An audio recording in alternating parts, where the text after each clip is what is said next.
On a une très belle prise de parole à venir sur cette data qui évolue en permanence, qui s'enrichit aussi. Ça fait plus de 20 ans que vous êtes dans la data chez SNCF. Elle va en parler justement de cette adhésion par les collaborateurs pour accélérer encore davantage, la faire adhérer. Tout est un peu dans le titre, elle va en parler. C'est Angélique Bidault-Verliac, directrice performance et data SNCF Connect and Tech, que je vous demande d'accueillir sur scène, s'il vous plaît, sous vos applaudissements. Bienvenue, je vous en prie, la scène est à vous. Bonjour à tous. Du coup, je vais vous parler de la data, évidemment, c'est aujourd'hui, un jour particulier. Et donc, comme vous le savez, la data, elle évolue. Alors, surtout dans les mobilités, en fait, chez nous, on a de nouvelles mobilités qu'on développe, qu'on distribue. Et donc, c'est une nouvelle data qu'il va falloir appréhender. On a aussi une nouvelle donnée parce qu'en fait, nos clients, et je pense que vous en faites partie, utilisent de façon différente l'application, on crée de nouvelles fonctionnalités et donc forcément il y a des nouveaux usages et on doit appréhender cette richesse de nouvelles données pour affiner la connaissance de nos clients. Comme vous le savez, ça fait déjà 5 ans en fait que RGPD a été mis en application. Et en fait, avec un peu de recul, moi je me suis rendu compte que finalement c'était une belle opportunité parce qu'en fait ça a permis d'accélérer des sujets un peu techniques autour de la gouvernance de la donnée. Et du coup, aujourd'hui, on est assez avancé dans ces domaines-là. Et en fait, finalement, je remercie RGPD d'être né en 2018. On a aussi des sujets aussi peut-être que vous appréhendez, que vous regardez, peut-être que vous utilisez, mais l'open data, en fait, c'est vraiment quelque chose de très riche.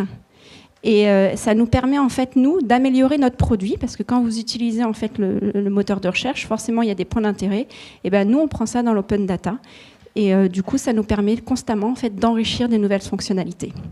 Et enfin, le temps réel. Il n'y a pas si longtemps que ça, en fait, le temps réel, c'était quand même quelque chose d'assez complexe à gérer. De donner une donnée de qualité en temps réel, c'était pas simple.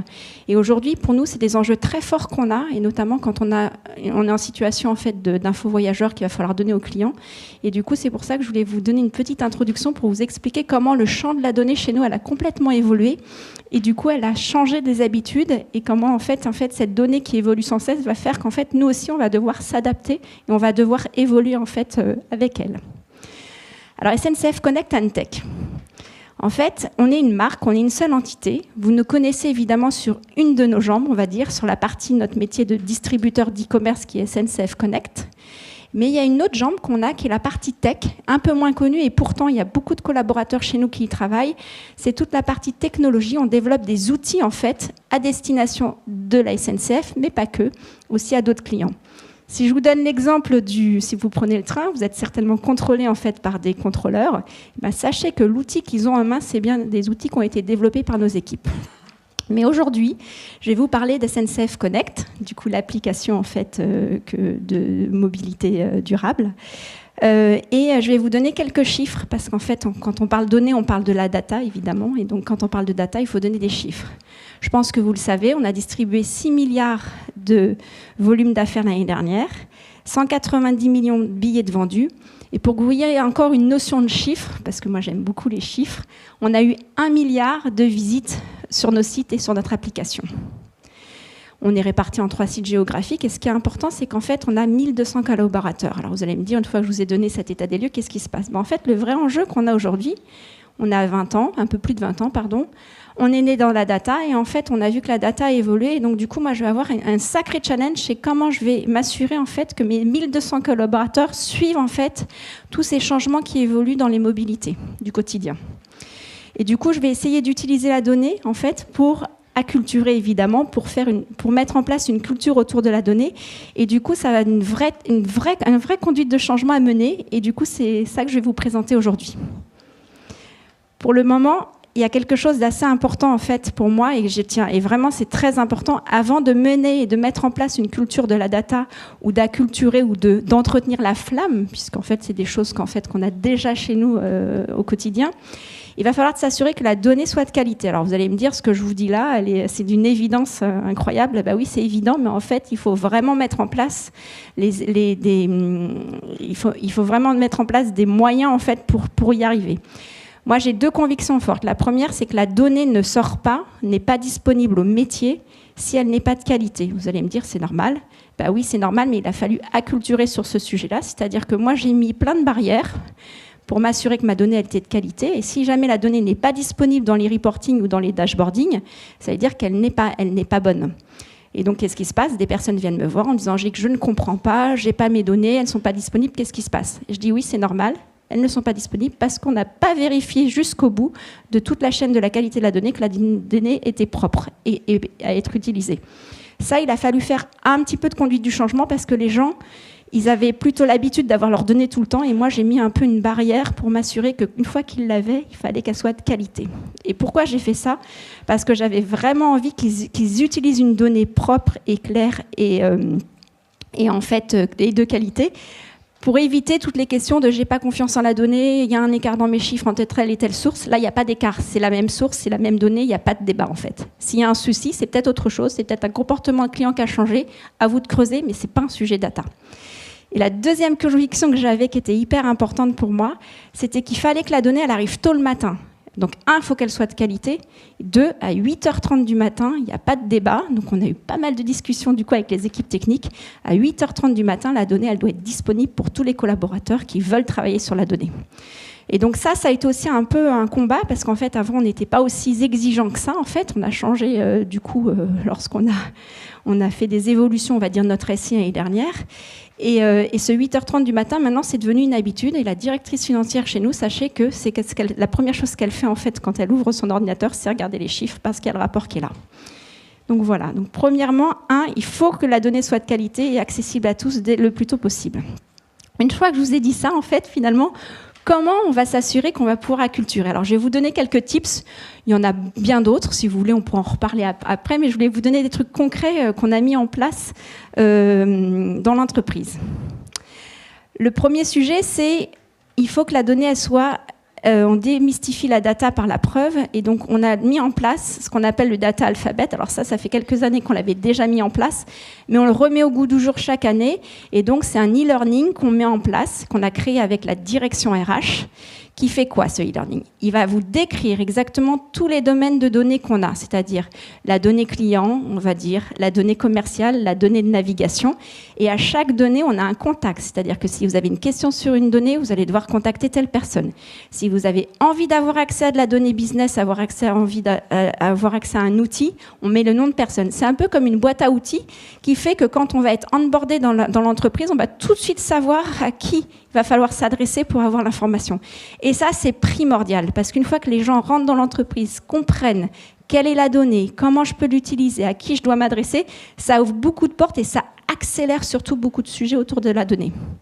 Un autre sujet qui est quelque chose aussi d'assez important pour nous, c'est qu'en fait, la donnée, je vous l'ai dit tout à l'heure, il y avait du temps réel, on met en place dans les cafétérias de la donnée en temps réel sur actuellement la donnée qui sort de notre application et de notre site web. Donc vous avez un carrousel qui tourne et vous savez les pages qui vont être vues par exemple sur, je sais pas, si par exemple il y a sur les ventes, ça c'est classique, mais si par exemple il y a un problème une info voyageur, il y a un problème dans des trains, il y a toutes ces informations-là tournent pour pouvoir donner l'information en temps réel à nos collaborateurs pour qu'ils sachent vraiment quelle donnée est accessible en temps réel. L'autre sujet aussi qu'on a, c'est susciter la curiosité. Alors le gaming, là vous voyez, on a fait un jeu, alors c'est pas le premier, hein, mais c'était ce qu'on a fait là pour Pâques. Pourquoi on fait un gaming? Alors ça nous fait plaisir, autant vous dire que les équipes adorent faire ça. Et 2, en fait, c'est pour que les personnes puissent élargir leur champ de compétences autour de la donnée. Dans les entreprises, souvent, quand les gens ils font de l'analyse de données pour prendre des décisions, ils se concentrent sur leur périmètre, ils ne vont pas voir sur leur périmètre à côté. Nous, ce qu'on avait envie, c'est vraiment d'élargir le champ de compétences de tous les collaborateurs. Et donc, en fait, je ne pense pas que je vais lire un peu l'email qu'on a reçu, mais ce que ça voulait dire là, c'était aller chercher dans tel dashboard, qui peut être par exemple un dashboard sur la France, regarder un transporteur, par exemple, je ne sais pas moi, l'IRIA, regarder pendant telle date et regarder sur telle page combien il y avait de visiteurs uniques. C'est des questions aussi précises que ça qu'on a posées. Et après, vous voyez, il y avait un œuf, en fait, à la place du résultat. Donc, on avait gagné et en fait, le gagnant a des chocolats. Et si vous voyez bien en dessous, chasse aux œufs, moi je l'ai fait, il me dit bravo, j'ai réussi, mais je n'ai pas été la première. Et pourtant, j'y suis allée le jour où on a lancé en fait la chasse aux œufs. Et donc ça, c'est intéressant parce que vous voyez, les personnes qui utilisent en tout cas les données, ça les incite vraiment à regarder un peu tout ce qu'on peut avoir dans l'entreprise en termes de dashboarding. Un autre sujet aussi qu'on a fait, alors au début on l'a fait un peu pour nous, en décalé, on s'est amusé, ce sont mes équipes et je vais vous montrer la vidéo qu'elles ont fait en interne et vous allez voir que finalement on a eu tellement de succès que ça a été à l'externe et donc je vais la lancer.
Vous l'avez vu, on s'est amusé à faire en interne et en fait les équipes des réseaux sociaux se sont appropriées, se sont dit bah tiens c'est rigolo, il y a Roland Garros, Novak, hop on va voir combien il y en a dans la base, est-ce qu'on pourrait le faire dans les réseaux sociaux.